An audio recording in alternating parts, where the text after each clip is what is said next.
asalaamaaleykum wa rahmatullah sama mbokki abonné yi tey ñu ngi ñëwaat beneen yoon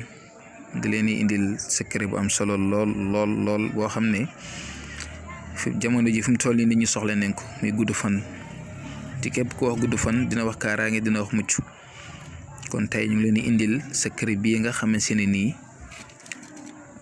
ñu ngi am yaqin bu baax ne ku ko jëfandikoo incha allahu rabbi di nga am gudd fan ak wér. di jaay Muhammad sallallahu alayhi wa sallam bu neexee yàlla suñu borom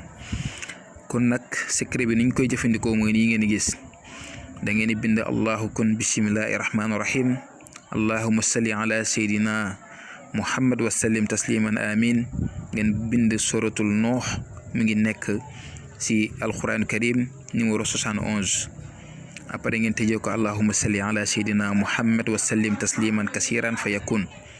bu ngeen paree si loolu da ngeen ut picc bu weex tal ngeen ut ngeen boole ko ak moom picc bu weex tal loolu nag bu ñu ko waxee nekkul nag affaire fétiche du affaire fétiche pour mu leer nañ ñun alxuraan la ñuy jëfandikoo te aussi lu sell la ñuy jëfandikoo duñ jëfandikoo dara lu bon lu leer nañ lañ fi jëfandikoo te moom lañ leen di andil itam kon da ngeen ut picc bu weex ngeen rey ko du ngeen ko rey bu sell ngeen jël ginnaaw bi ngeen bindee suratu Nuux ba pare ba tëj ko ngeen jël saafara soosu noonu moom ngeen di toggee picc bi ba ngeen toggee picc bi ba mu ñor nag ngeen lekk ko boo leen ko lekkee ba pare naan si ñeex mi incha allahu rabbi lii ko def bu soobee yàlla di nga am gudd fan ak wér bu baax a baax beneen bi itam ñu ngi leen di jox si suratul Nuux bu ngeen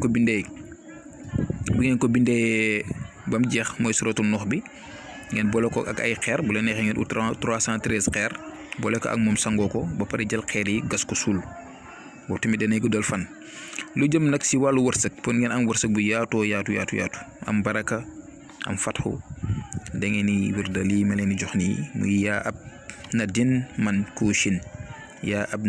kuushin bii ngeen di wirda 1000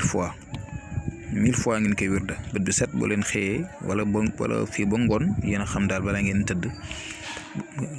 jot gi ngeen am